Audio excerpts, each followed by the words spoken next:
Mr. President? Mr. President, Are you confident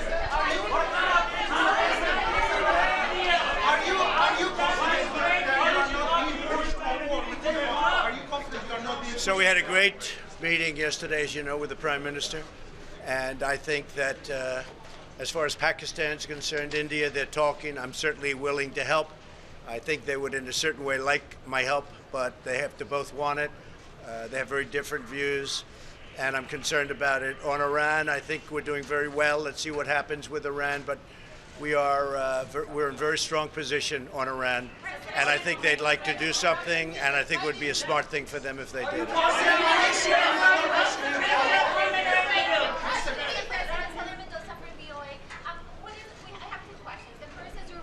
To the Washington Post, a story about you supposedly asking and withholding or holding Japan's aid for Ukraine. And the second one is you're meeting tomorrow with Venezuela, with leaders of Latin America to talk about Venezuela.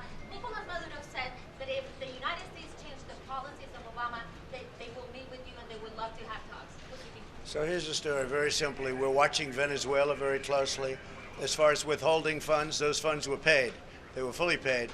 But my complaint has always been, and I'd withhold again, and I'll continue to withhold until such time as Europe and other nations contribute to Ukraine, because they're not doing it. It's the United States. We're putting up the bulk of the money. And I'm asking, why is that? And I want Europe, and it's always been this, and everybody knows it, every single reporter knows it, everybody in the administration knows that what I want, and I insist on it, is that Europe has to put up money for Ukraine also. Why is it only the United States putting up the money? And by the way, we paid that money. But I always ask, why aren't other countries, in Europe especially, putting up money for Ukraine? Can I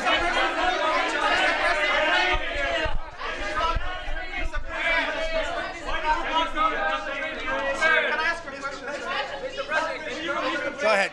Go ahead. Mr. President, Congress is moving towards impeachment, including Nancy Pelosi. Could be as a result of the Ukraine call. How do you feel about that? I think it's ridiculous. It's a witch hunt. I'm leading in the polls. They have no idea how they stop me. The only way they can try is through impeachment. This has never happened to a president before. There's never been a thing like this before. It's nonsense. And when you see the call, when you see the readout of the call, which I assume you'll see at some point, you'll understand. That call was perfect. It couldn't have been nicer. And even the Ukrainian government put out a statement that that was a perfect call. There was no pressure put on them whatsoever. But there was pressure put on with respect to Joe Biden. What Joe Biden did for his son, that's something they should be looking at. Go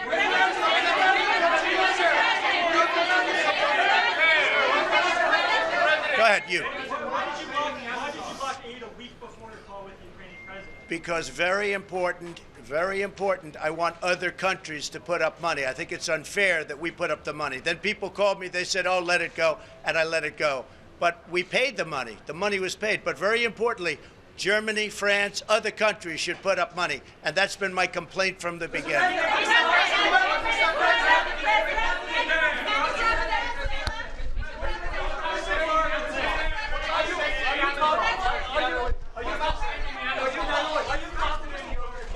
Dragging you to war in Iran. 13% of Americans only support war with Iran. But it seems like a lot of your advisors, including Mike Pompeo, really want to drag you into a war. Well, we're going to see what happens, but I think Iran is coming along well. Regardless of what happens, we're in very good shape with respect to Iran. Okay? Thank you, everybody.